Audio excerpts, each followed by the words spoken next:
Tere päevast kõigile. Mina olen Andreas Aljas, olen minu omavalitsuse projekti andmehaldur. Algab kohalike omavalitsuste küsitluse, liikuvuse ning planeerimise, ehituse ja energeetika küsimustike seminar. Enne kui Ats Aasmaa tutvustab küsimusi lähemalt, siis ma teen kiire ülevaate küsitlusest endast, et kuidas see välja näeb ja kuidas seal täita saab. Nii.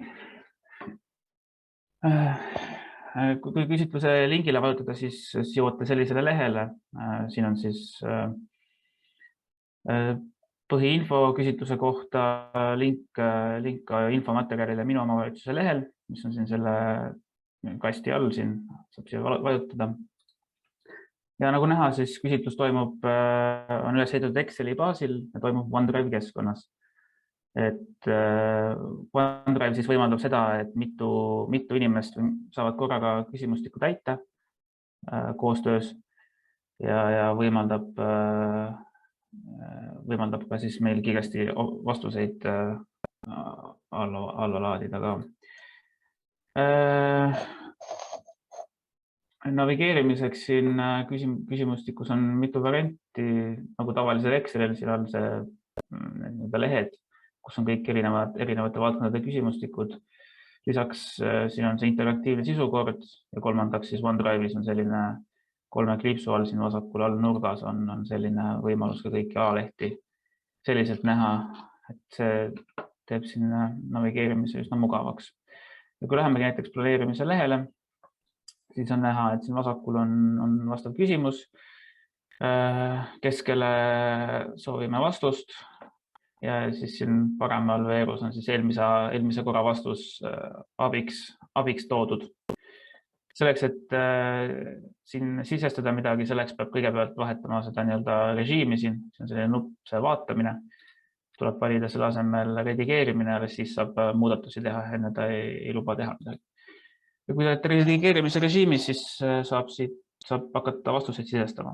Et küsimused on erinevad, osadele tuleb sisestada vaba teksti või pikem tekst vastuseks, teistel on valikuvariandid, näiteks see arengukava küsimusel siin esimesena kohe peab siis vastama kas vastavalt jah või ei, ja siia midagi muud sisestada ei luba, tuleb vastav variant valida. Näiteks, ja kui siin näiteks mõne küsimuse puhul on see, et kui mingi vastus on näiteks ei, siis ta teeb osad küsimused halliks. See tähendab seda, et neid küsimusi ei pea vastama, kuna antud näite puhul näiteks, et kui see elamumajandus ei ole arengukavas käsitletud, siis ei ole ka vaja vastata teistele arengukava küsimustele, mis täpsemalt selle kohta küsivad.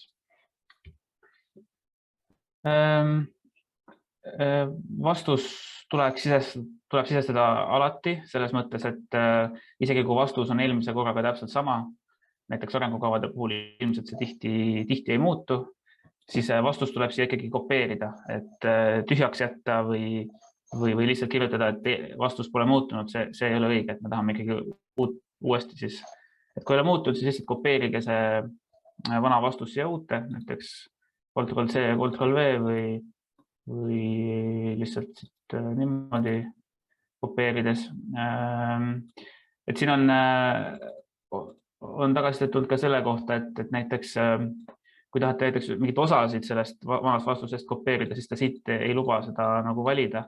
Et selleks ka samamoodi siis kopeerida siit see terve vastus ja siis saab siin juba seda muuta või ma ei tea, vastavat lauset. Võib mingi lause ära võtta või juurde lisada. Lisaks on ka olnud tagasisidet selle kohta, et üleüldse vahepeal see kuskilt mujalt mingisuguse lingi kopeerimine ja kleepimine siia ei taha hästi alati toimida, et sellisel juhul kleepida see siia valemi ribale, siis ta peaks hästi toimima. Et ma proovin seda sama linki näiteks kopeerides ta vahepeal näiteks annab errori, aga kui sisestada siia see link, siis ta lubab seda teha. Täpselt ei oska öelda, miks ta nii teeb, aga see on selle keskkonna eripära, et see on ilmselt sellega seotud, et vastus saab sisestada ainult siia keskele, et küsimusi või eelmise korra vastuseid muuta ei saa, et siis kuidagi segab teda miskipärast. Aga õnneks saab ilusti ikkagi alati vastust sisestada. Ja kui jõuate lõppu siia, siis siin on igal valdkonnal on neli sellist nii-öelda stampküsimust, et kõigepealt me küsime, et kas vastavas valdkonnas on omavalitsusel kasutusel mõni innovaatiline lahendus. See lihtsalt põhimõtteliselt on see ei ole ühegi meie kriteeriumiga seotud, see lihtsalt on selline taustainfo meile, et omavalitsus saab välja tuua siis, et kas tal on vastavas valdkonnas mingi huvitav lahendus või eriline lahendus kasutusel. Siis on siin ka kommentaari lahter olemas, et siia tooge välja, kui on mingi lisainfo, mida te soovite siia lisada, kas või mõne küsimuse kohta või mõne kommentaar, et võite ükskõik mida see kirjutada põhimõtteliselt. Siis palun alati ka sisestage siia küsimustiku täitekontakt, et kui meil on mingisugused täpsustavaid küsimusi meile, siis me saame otse kontakteeruda. Ja viimaks, kui te olete vastava küsimustikuga valmis saanud, siis märkige siit, et see on täidetud. Selle järgi siis ma saan aru, et see on valmis ja me võime need vastused siis nii-öelda kasutusele võtta. Siis me teame, et me ei pea nii-öelda meelde tuletama või üle küsima, et kas te veel teete või mitte, et saame aru, et on valmis.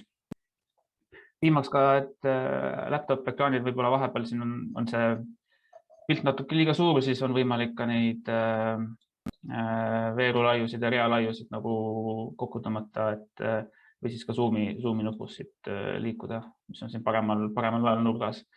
Et siis nagu tavalisel Excelil saab siis vaadet enda jaoks kohandada.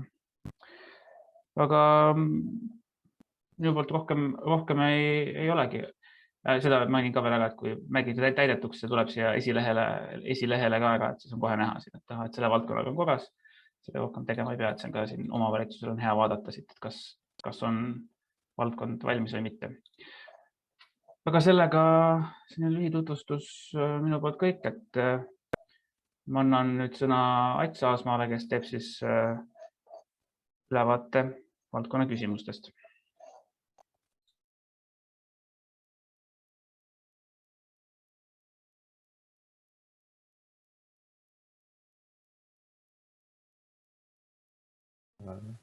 Tervist, kas mind on kuulda?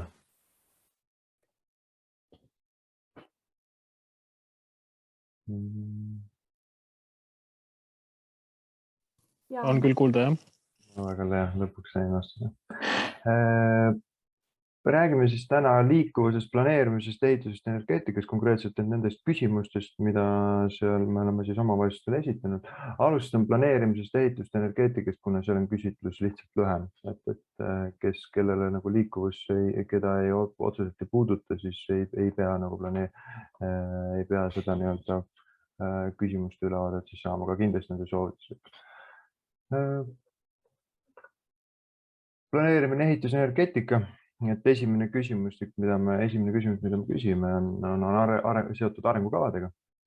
Et kas siis arengukavas on elamumajanduse teema käsitlemine arengukavas, kas on käsitletud elamumajandust. See tähendab siis elamuruumide ligipääsu, ülevaadet investeeringuid, lammutust või majavatest hoonetest ja omavalitsuse asuvate elamute ülevaadet. Et kui neid küsimusi vaadata, siis kokku on 7 küsimust, millest siis üks on, palutakse näide tuua. Et põhiline meie küsimuste vastuste valideerimine on see läbi näidete, ehk siis kindlasti, kui nagu toimub vastus kas küsimusele jah, siis on kohustus panna ikkagi see näide sinna, muidu me lihtsalt ei saa arvestada seda küsimust kui jah, et siis me arvestame seda kui eina. Ja see näidete toomine on nii-öelda läbivalt meil igas küsimuses, pea igas küsimuses siis oluline ja põhiline meie nagu meetod. Kui vaadata, et siis mida siis arengukavade küsimused täpsemalt sisaldavad, ongi siis küsimused siis arengukavade elamumajanduse käsitluse kohta, siis on meil vajalik tuua nende valdkonna probleemid ja võimalused. Ja selle kohta on samuti oluline näite toomine. Siis me küsime strateegiliste eesmärkide kohta ja millist mõju või muutust nad siis peaksid arengukavas taotlema perioodi lõpuks. Ja kui eesmärgide saavutamiseks on siis eesmärgid on olemas, siis küsime, kas see tegevuste olemasolu. Ja viimaseks siis nii-öelda seiramise osa me mõõdame ka nagu mõõdikute seadmisega. Et see on üks nagu nii-öelda väljund ja tulemusindikaatorid siis, et üks nagu selline nõue, et kuidas siis me saaksime, kuidas on võimalik üldsegi seirata mingisuguseid tegevusi. Ja siis ongi nii-öelda küsimus, et seiredokumendi kohta, et seiredokumendi või siis kokkuvõtte pealkirja või veebilehe kohta. Et kui vaadata, mis siis nagu nende arengukava küsimuste sisulise koha pealt meil varasemalt on murekohaks olnud, on, et väga täpselt ei ole nagu see tehtud vahet siis eesmärkidel, tegevustel ja mõõdikutel. Ja kui eesmärk on siis midagi nagu suuremat, et kui me räägime eesmärkidest, siis saabki ta olla näiteks munitsipaalelamute seisukord on paranenud, ehk siis nii-öelda seame eesmärgiks paraneva munitsipaalelamute seisukorra, aga tegevusi peab siis nagu selgelt nähtuvalt sellest eesmärgist seadma, et kuidas me seda munitsipaalelamute seisukorda parandada võiksime, mis on need tegevused, mis siis parandaksid seda. Ja lõpuks siis seiramise all juba seiravad mõõdikud peaksid olema midagi sellist, et mis siis annavad indikatsiooni, kui lähedale me oleme siis eesmärgi täitmisele jõudnud. Et kui tuua siis näide, siis oleme saanud varasemalt nagu näiteks vastuse, et mõõdikute kohta, et mõõdikuks on kirjutatud, et elamu on valmis ehitatud või ütleme, mingisugune hoone on valmis ehitatud, siis see iseenesest ei saa olla mõõdik, et see on sisuliselt, see saab nagu olla siis sõltuvalt nagu kontekstist, vast saab olla ainult nagu eesmärk või vähem võib-olla tegevused. Kui on nagu nii-öelda veel kõrgemad eesmärgid, siis võib-olla ta saab olla mingi väga suurte eesmärkide väike tegevusosa. Aga jah, et see iseenesest ei ole nagu jah, ei vastus ei saa mõõdikute alla minna. Lähme järgmise kriteeriumi juurde ja kui vaadatagi, et mis on kriteeriumite lävendid, siis on siis kriteeriumite lävendid, on siis baastasemel, et elamumajanduse teema on arengukavas käsitletud, seejärel on koostatud analüüs, seatud eesmärgid ja tegevused ning lõpuks siis ongi seire teostamine, et kas siis teostatakse arengukava seire. Samad küsimused on üsna sarnased, on siis ka soojusmajanduse teema käsitlus arengukavas. Tänasel hetkel on natuke teistmoodi seda ma olen küsinud ja küsimus on selles, kas teie omavalitsus on soojusmajandus käsitlev arengukava, milles on käsitletud kaugküttevõrku. Kui valdkond ei ole käsitletud, siis ei pea vastama nendele küsimustele. Aga ikkagi nii-öelda arengukava pealkiri veebilehe link on vajalik. Et nagu ma varasemalt ütlesin, siis näited on need, millega on siis võimalik kinnitada seda vastust. Siis on küsimus, millal seda arengukava viimati uuendati ja siis ka, et kas arengukava sisaldab soojusmajanduse hetkeolukorra analüüsi. Ja siis seal palutakse selle kohta ka tuua näide. Et siin on nii-öelda all on ka toodud need lävendid, mis siis nagu näitavad siis edukust. Et seda kogu see kokkuvõttes selle teenustaseme kujunemist. Baastasemel on siis arengukava teemakäsitlus, arengukavas teemakäsitlus, siis on analüüsi olemasolu ja arengudokument või eraldi täiesti arengudokumendi olemasolu. Ja soojusmajanduse viimase arengudokument on uuendatud viimase 5 aasta jooksul. Seejärel on küsime elamumajandust reguleerivat õigusaktid ja toetust elamute korrastamiseks. Need on natukene seotud, seetõttu ma olen sealt pannud nad siia kokku. Küsime, et kas teie omavalitsus on olemas munitsipaal- või sotsiaaleluruumide üürile andmise või kasutamise kord. Et küsime siis nagu nii-öelda dokumendi olemasolu. Et kas see on olemas, et siis anda siis nii-öelda hinnang, et kas see nendele teemadele, kas see toimub sellise süsteemse korra alusel siis toetuste või üürile andmine või siis on siis kasutamine toimub süsteemse korra alusel. kas siis omavalitsusel on kehtestatud kord, mille alusel toetatakse korteriühistuid ja eraisikuid eluruumide ja hoonete korrastamisel. Siis nii-öelda erinevad näited on siia toodud. Aga kui see on olemas, siis kindlasti me soovime seda pealkirja veebilehe linki, aga see nagu nii-öelda laieneb, et kas siis aga eraldati korteriühistuid või eraisikuid mingisuguseid toetusi eluruumide ja hoonete korrastamiseks. Selle kohta me juba soovime väga konkreetsest toetusest konkreetset näidet, et seda arvestada. Et allpool on ka need kahe kriteeriumi siis kokkuvõttes 3 lävendit, et kui 12 ja 13 hindavad seda õigusaktide poolt, siis 14 juba hindab siis toetuse elamute korrastamist, ehk siis KOV toetab eluruumide ja hoonete korrastamist.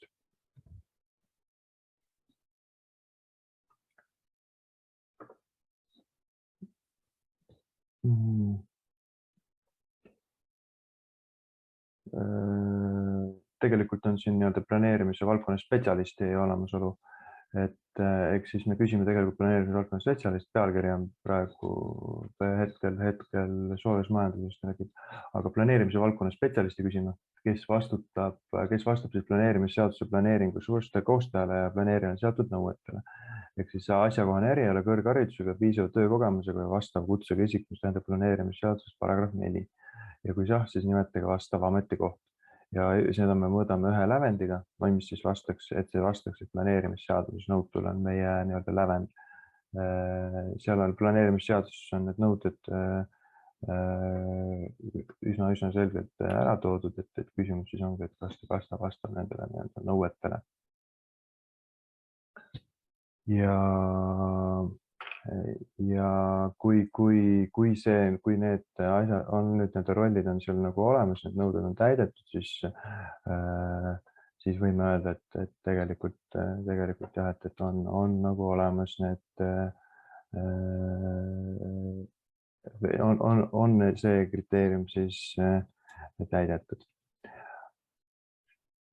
Kui me läheme järgmise kriteeriumi juurde, mida me küsime, et siis kas siis omavalitsuse kodulehel on teavet avalikustatud, et kas on regulaarselt reguleeritud ja korraldatud, kuidas siis järgnevad valdkonnad on korraldatud.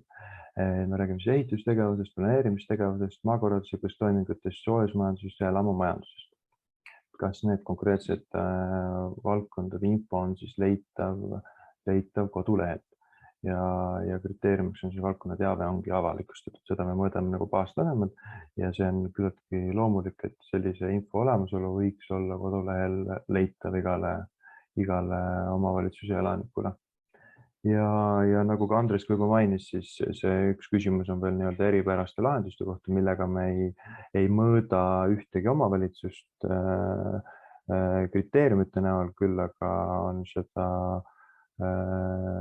on seda hea teada, et võib-olla kunagi tulevikus on võimalik seda ära kasutada siis kriteeriumite väljatöötamisel või siis mingisuguste muude eeskujude ja näidete väljatoomisel. Ja sellega meil rohkem ei küsigi sellest valdkonnast rohkem mitte midagi ja seetõttu ma küsingi, et kas on nende küsimuste kohta on tekkinud mingisugused muud küsimused, et saaksin siis äkki vastata neile.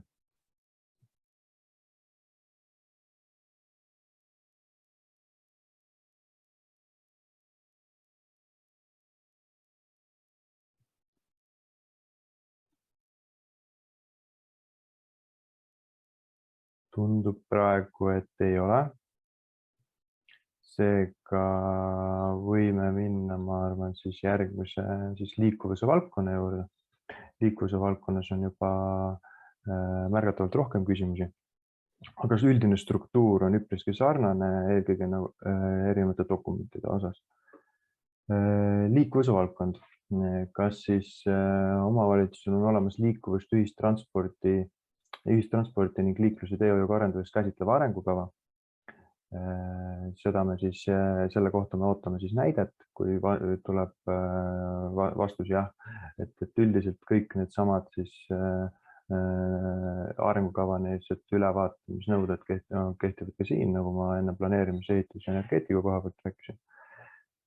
ja lihtsalt see nii-öelda valdkonna erisused on nagu veidi nagu, valdkond on nii-öelda teine lihtsalt, et ongi nii-öelda analüüsid, strateegilised eesmärgid, tegevused ja siis seiramine, siis tulemusindikaatorid ja siis dokumendiga seiramine. Paremaks jälgimiseks kindlasti soovitan neid numbreid vaadata, kui teil on endal ees siis seesama küsimustik, siis küsimused on siin nummerdatud täpselt nende küsimustega, mis on teil endal välja saadetud. Kas siis järgmine siis nii-öelda küsimusest lisaks nende arengukava käsitlusele ongi siis probleemide ja võimaluste käsitlemine, kas neid on analüüsitud ja seejärel me soovimegi nende kohta jällegi probleemi või võimaluste kohta, tegelikult probleemi kohta näidet saada. Ja probleem viib edasi meid eesmärkide juurde, et kas taotletakse mingisugust muutust. Siin on meil näite ongi näiteks, et suurem eesmärk, et tagada jalakäijate turvalisus liikumisel ja tegevus siis tegevuseks võiks olla kergliiklusteede projekteerimine ja väljaehitamine valitud piirkondades ja kuidas seda mõõta, kas saabki olla liiklusõnnetused näiteks või mingisugused muud õnnetused või siis näiteks rajatavate kergliiklusteede pikkus. Et see on vast nagu ühed nagu meetodid, kuidas siis oleks võimalik seda kogu nii-öelda liikuvuse valdkonda veidi nagu mõõta. Ja nagu ka varasemalt, siis kindlasti ei maksa nii-öelda sassi ajada neid eesmärkide tegevuste ja mõõdikute siis omavaheliseid seoseid ja nende nii-öelda võib-olla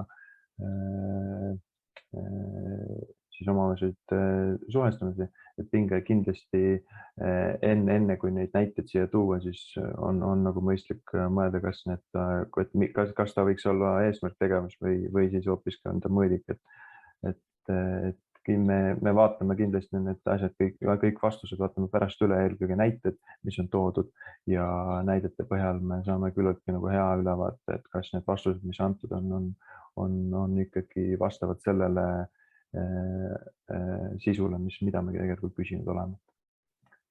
Me küsime ka lisaks liikuvusele ka ligipääsetavuse kohta, aga nagu ligipääsetavuse kohta täna meil veel otsest kriteeriumit ei ole, küll aga on see kriteerium tulemas. See kriteerium tuleb meil läbi siis liikuvuse valdkonna töörühmas toimuvat välja pakutud muudatuste. Täna on siis üks selline muudatus välja pakutud, et mõõdame liikuvuse ligipääsetavuse arengukava ka. Ja siin kehtivad täpselt samasugused siis nõuded nagu teiste arengukava küsimuste poole ja täpselt struktuur on täpselt samasugune. Me räägime selle valdkonna käsitlusest, sellest valdkonna probleemidest ja võimalustest, siis räägime valdkonnas seatud strateegilistest eesmärkidest ja millist mõju nad võiksid omada ja siis ka ongi tegevused, siis me räägime ka mõõdikutest ja siis nendest dokumentidest, kus need olemas võiksid olla ja siis me kindlasti soovime loomulikult ka näiteid. Liikuvusteehoiu eeskiri või kava. Selle jaoks on meil üks eraldi kriteerium, mis on eeskirja või kava on olemas. Kas see volikogu on siis kehtestanud teehoiu eeskirja või kava? Ja kui jah, siis palun lisada siia eeskirja või kava pealkiri. See tähendabki, et näiteks on siis Abja valla teede kasutamise ja kaitse eeskiri. Et see on siis nagu eraldi jällegi dokumendi baasil, kuidas siis mingisugust teehoidu tehakse. Et selle kohta oleks ikkagi selgelt olemas mingisugused süsteemne lähenemine. Ühistranspordi korraldus on meil järgmine kriteerium, mille kohta meil on samamoodi üks küsimus, kus siis me küsime, et kuidas siis on küsitud ühistransport on siis korraldatud ja siin me siis küsime, et kas siis ühistransport kust kaudu ta nagu korraldatud on. Küll aga tegelikult siis see kriteeriumid siin tegelikult ei ole, et see kriteerium me küsime seda selle jaoks, et teada saada, kas siis nagu tegelikult on, kuidas siis ühistransport on korraldatud omavalitsuse. see kõige olulisem tegelikult ühistranspordi jaoks on meil hoopiski see, et millised on need teenustasemete nõuded. Millised järgmistest ühistranspordi teenuse kvaliteedi komponentidest on määruses või lepingus kehtestatud ja kas need on siis, millisel kujul nad on olemas. Et iga komponendi kohta on vajalik siis tuua näide või näitelause. See siis on meil ligipääsetavuse, teenuse terviklikkuse, info, hoolitsuse sõitja eest, sõidumugavus, ohutus ja turvalisus ning keskkonna üle. Ehk siis iga sellise nende nagu suurema teenuse nõudete juures on siis eraldi siis nagu toodud täpsemaks, et siis ligipääsetuse puhul me räägime teenuse kättesaadavusest, eelkõige nii-öelda vanuseliselt, et on see siis lastele, vanemaealistele, erivajadustega inimestele ja siis nii-öelda tagatud ja siis ka teistele kasutajatele. Samas puudutab siis see just ligipääsu peatustesse ja peatuste taristu kasutusmugavust, madala sissepääsuga siis veeremit ning esitamist, veeremist ja peatuses. Kui teenuse terviklikkust vaadata, siis me näeme sõidugraafikute ning eri piirkondade transpordiliikide ühildamisest. Et see on kindlasti üks selline asi, mida me tahame näha. Siis on info lähebki ligipääs teabele ja infoallikad. Siis me räägime sõitjale keskendumisest, teadlikkusest, erinevate kasutajate vajadustest, suhtumisest ja abist. Sõidumugavuse all on siis sõidumugavused ja sõiduki oskused juhtimisel, ohutus ja turvalisus, näiteks ohutusstandardid on seatud, valgustus, valve, avarii ja päästesüsteemid. Keskkonna all on siis saaste, reostus, müra, vibratsioon, mustus ja lõhnanõuded.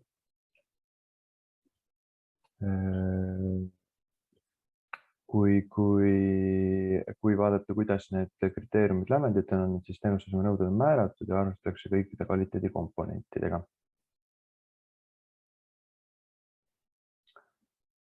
Liiklus- ja teehoiu komisjoni olemasolu. Komisjon on olemas, praegusel hetkel me küsime tegelikult 4 küsimust, kuigi mõõdame hetkel toimub mõõtmine läbi ühe kriteeriumi.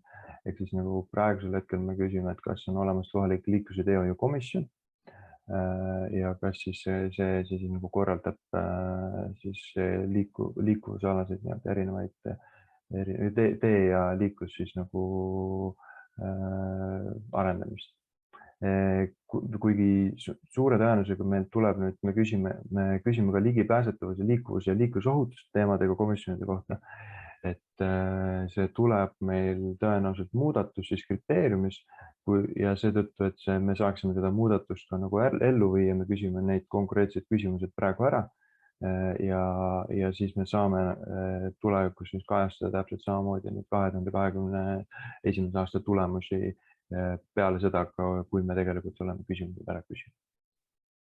Tänasel hetkel seda muudatust ei ole veel kinnitatud, aga välja on see pakutud ja see tõenäoliselt siiski ellu viiakse. Et kui vaadata, et mis need siis komisjoni osad on, et me räägime siis kohalikust komisjonist, mis tegeleb ligipääsetavuse teemaga. Et kui vaadata ligipääsetus on väga tihti seotud siis just nii-öelda vanuselisest või füüsilise ligipääsetavusega, et nii-öelda on tagatud siis et inimesed oleks tagatud siis nii-öelda kindlatele kohtadesse, kui bussipeatused ja kõik nagu muud nagu peatused ligipääs. Ja siis meie jaoks on oluline, et need teemad oleksid siis kaetud kuskil komisjonis. Et me konkreetselt ei pea olema siis liiklus- ja teehoiukomisjon kindlasti, et need teemad oleksid kaetud. Ja siis me küsime sama asja siis liikuvuse ja liiklusohutuse teemade kohta. Et need on käivad samamoodi siia alla ja need on täpselt samamoodi äärmiselt olulised, et me saaksime ikkagi nii-öelda rohkem sisu hinnata, et millega komisjonid tegelevad, et mitte tingimata ei ole ka ainult nii-öelda sõiduteede hoid või siis väga konkreetselt ainult nii-öelda ei jääks komisjoni töö või üldse kogu see liikuvuse komisjoni töö siis äärmiselt nagu ühekülgseks. Siis järgmisena me küsime teede ja tänavate sulgemise teabe kohta. Kas Siin on iga kolm kriteeriumit, kolm lävendit ja 3 küsimust. Et teavet, kas seda teede ja tänavate sulgemise teavet avalikustatakse, kas teavitatakse otsepostitusega ja kas siis teavitus on automatiseeritud. Ja seetõttu siis me küsimegi, et kas teede hoolduse sulgemise teave avaldatakse teie omavalitsuse kodulehel või kohalikus ajalehes. Ja loomulikult me küsime iga nende küsimuste puhul ka näiteid. Ja need on kindlasti kohustuslik siis tuua. Kas neid elanikke, keda tänavate sulgemine vahetult mõjutab, teavitatakse ka eraldi otsepostitusega? Ja kas siis omavalitsus on loodud automatiseeritud andmevahetus teede ja tänavate sulgemise teave jagamiseks? Et automatiseeritud andmevahetus, siis ma usun, et kõik saavad aru, et see teavitamine elanike, kohalike elanike teavitamine toimub automatiseeritud, mitte ei käi siis nagu manuaalsete protsesside, kus siis et nende info jagamiseks peab siis eraldi igale üksikule isikule või siis seotud asjapoolele saatma infot, et see automatiseeritud peaks ikkagi olema seotud sellest, et kui on infot vaja jagada, siis infot saab jagada massiliselt ja saab ka valida kindel nagu teavitus, mida on vaja teha ja siis selle pealt saatagi seotud isikutele välja. Siis me küsime ühistransporditeenuse teabe kohta. Ühistransporditeenuse teave, ehk siis milliseid algjärgnevaid teavituskanaleid teie omavalitsus kasutab, et kanda elanikele infot ühistransporditeenuse kohta. On siis omavalitsuse veebileht, mobiililahendused, kohalik ajakirjandus, reaalaja tablood ja mingisugune muu meetod, kuidas siis antakse ühistransporditeenuse kohta infot. Siis me küsime, et kas siis milline algnärilev ühistransporditeenuse teave on teie omavalitsuse veebilehel avalikustatud. Ja selle kohta siis palju märkida kõik siis sobivad. Ja siis liinid, sõiduplaanid, ühistransporditeenuse hind, nõudeva tingimused, perioodipiletite kehtivus, koolitransport, sotsiaaltransport ja muu info. Kui nüüd vaadata liikuvusvajaduse uuringuid, mis milleks on järgmiseks kriteeriumiks, siis on küsimus, et kas omavalitsus teeb liikuvusuuringuid. Kui jah, siis palun kirjutage see ja viimase uuringu auditi pealkiri, siis me küsime viimase uuringu auditi aastat, millal see tehti. Kas teie omavalitsus teeb ligipääsetuse auditeid, siis me küsime, kas on viimase ligipääsetuse auditi aasta ja kas teie omavalitsus teeb ligipääsetuse auditit erinevatele taristuobjektidele. Ja siis me küsime jällegi siia viimase uuringu või auditi aastat, millal see tehti. Et praegu on nende ligipääsetavuse osa ei ole konkreetselt, meil on nende kohta küsimused olemas, aga kriteeriumid praegusel hetkel veel on nagu täpselt kujundamisel, seega me saame nende vastuste põhjal nende kriteeriumid paremini kujundada. Ja praegusel hetkel ongi siis nende kriteeriumiks on teha uuringute olemasolu, tehakse neid uuringuid siis omavalitsustes. Liikuvusvajaduse uuringuid. Seejärel on piirkondliku ühistranspordikeskusega koostöö. Kas siis liinivõrgu planeerimisel tehakse koostööd piirkondliku ühistranspordikeskusega? Kui jah, siis palun tooge mõni näide või kirjeldage lühidalt, mis viisil teeb omavalitsus liinivõrgu planeerimisel koostööd. See tähendab, et tehakse koostööd ühistranspordikeskusega, see on üks kriteerium ühe lävendiga ja samamoodi me küsimegi selle lävendi täitmist siis ühe küsimusega. Seejärel on küsimus, mis puudutab rohkem suurlinnades. Suurlinnade küsimusteks siis meie mõistes siis suurlinnas on üle 10 000 elanikuga linnad ja küsime selle kohta, et kas seal toimub jalgrattaringlus, kas siis seal on olemas rattaringlussüsteem ja siis palume seda rattaringlussüsteemi kirjeldada ning kas seal on võimalik ka elektriratast laenutada. Et loomulikult me võiksime seda lasta kõigil vastata, aga kõigil ei ole seda mõistlik vastata, et omavalitsused teavad üllatki hästi, kas neil on mitme elanikuga nende linnad on ja selle baasilt on neil ka endal võimalik sellele küsimusele vastuse andmise vajadust siis hinnata. Siis me küsime koolitranspordi kohta. kas on korraldatud koolitransport. Seda küsime läbi küsimuse, kas teie omavalitsus on õpilasliinid või antakse õpilastele sõidusoodustusi. Kui jah, siis palun tooge mõni näide. Ehk siis tähendab siis kirjeldust, määrust, linki õpilasliinide või siis õpilaste sõidusoodustuse olemasolu kohta.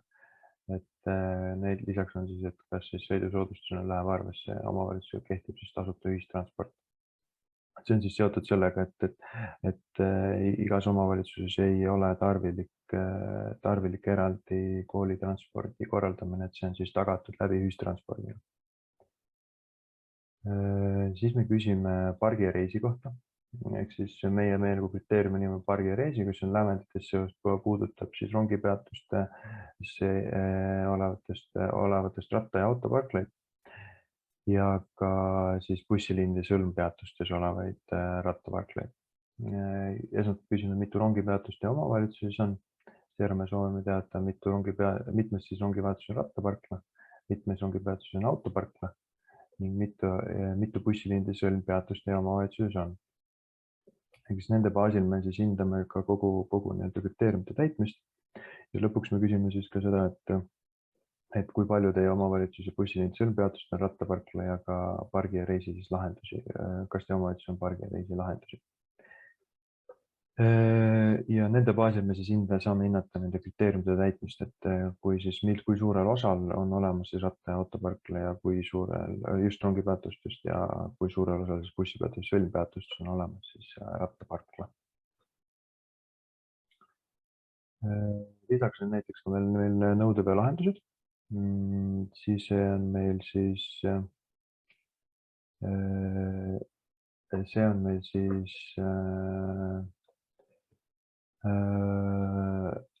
küsitud 2 küsimusega, kas siis teie omavalitsus kasutatakse hõredalt asutatud piirkond teenindamiseks nõudeveo lahendusi ning siis kui vastasid esimese küsimusele jah, siis palume kirjeldada lühidalt mõnda hõreasustuses kasutatud nõudeveo lahendus. Ehk me küsimegi seda, et kas need nõudeveo lahendused on olemas. Et see siis meile nagu näitab seda, et me saame ikkagi nagu infot siis nõude toimetatud nõudevedude siis korralduse üle.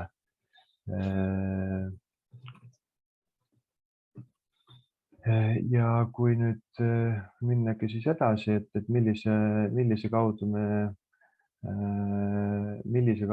kuidas inimesed siis saavad anda veel tagasisidet. Ja see meie viimane kriteerium, viimased küsimused, mis meil siin praegu siis liikuvuse valdkonnas omavalitsustele esitame, on millised võimalused omavalitsuse elanikele loodud teede ja tänavatega seotud probleemide teavitamiseks. Ehk siis see tähendab, siis on erinev näiteks tarkvararakendus, veebivorm, telefon, e-post näiteks. Et neid me küsime ja kui omavalitsus, ongi veel viimane küsimus ongi see, et kus siis omavalitsus on olemas mingisuguseid innovaatilisi lahendusi, mida omavalitsus tahaks siis välja tuua. Ja just me taseme mõttes vaatame, et tagasiside võimalused oleksid loodud, et elanikel on võimalik anda tagasisidet erinevate teede või tänavatega seotud probleemide kohta. Ja see ongi viimane küsimus, mis me oma liikuvuse küsimustikust leiame. Et seetõttu ma nüüd küsingi kõigilt, et kas on tekkinud mingisuguseid küsimusi või täpsustusi, mis vajaksid kindlasti vastuseid.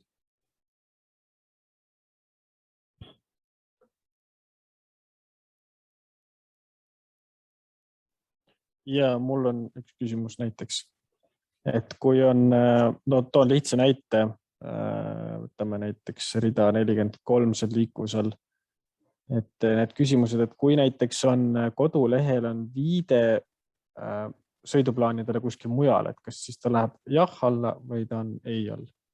Me enamasti oleme ikkagi, kui viitega on, siis ta loeme ta ikkagi täidetuks, et ta nii-öelda oleks see info siis kodulehel olemas, et tehniliselt me saame selle lugeda täidetuks, sest see kodulehel siis on vähemalt viide, et selle info olemasolule.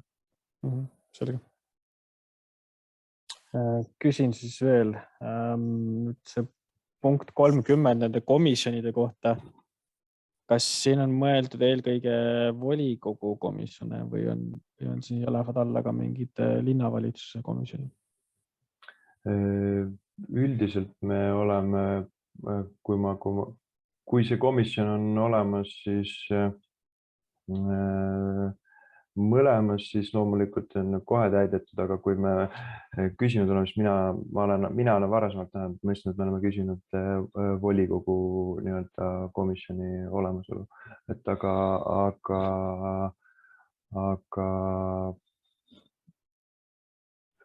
vähemalt ma ei ole ise vähemalt eraldi kokku puutunud selle linnavalitsuse nii-öelda komisjoni olemasoluga praegu.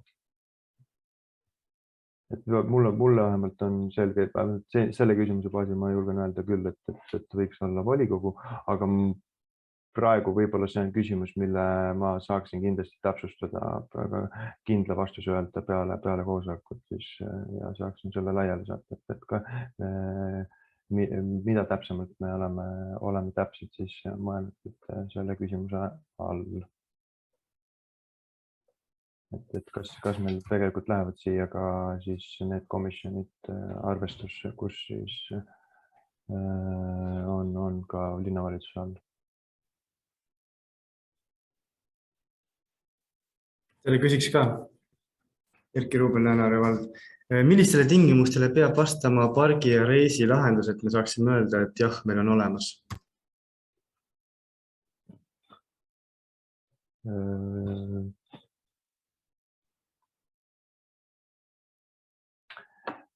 Pargi ja reisi lahendused üldiselt on minule teadaolevalt nii-öelda kirjeldatud siis ka nagu erinevate nagu nii-öelda definitsioonide kaudu, et näiteks kui ma võtan Tallinnalt, et Tallinna näited on, et see tähendab siis, et on siis võimalus näiteks parkida auto linnasse parklasse tasuta või siis kasutada kesklinnas liikumiseks ühistransporti ja samuti tasuta. Et kui vaadata seda pargi ja reisi lahendusi, siis üldiselt nagu nii-öelda saame seda natuke nii-öelda seda nagu laiendada, et ma kindlasti saan nagu nii-öelda kirjeldada vast jällegi peale seda seminari siin täpselt, et millele me täpselt peaksime vastama. Tänasel hetkel on meil kirjeldused küsitud tõesti pargi ja reisid, aga ma saan siis just nõnda, et kas need auto- ja rattaparklad on seal olemas, kas need rattaparklad ja bussiterminalides on rattaparklad olemas ja kas siis nii-öelda parkimisvõimalused nendes peatustes on võimalik neid kasutada, et põhimõtteliselt nagu sellistele tingimustele ta võiks siis nagu vastata just need pargi ja reisi lahendused. Aitäh! Kui mulle tundub õigesti, siis vist praegu rohkem küsimusi ei ole. Tundub nii, et seega minu poolt kõigile aitäh. Kui teil on lisaks tekkinud küsimusi, siis me kindlasti on võimalik meiega ühendust võtta, et minu aitse projektijuhi minuga Ats Aasmaga või siis on Valdur Andres Väljasega. Et on siis Karl on projektijuht ja või siis nii-öelda otseselt andmetega seotud infot on Andres rohkem, aga kui on nii-öelda vajalik nii-öelda valdkondlikult poolt rohkem kajastada, siis kindlasti on võimalik ka minuga ühendust võtta. Et kui ühega meist ühendust võtta, siis kindlasti me nii-öelda küsimustega seotud mured ära lahendame. Ja veel kord aitäh teile ja loodetavasti on see abi teile küsimustiku täitmisel.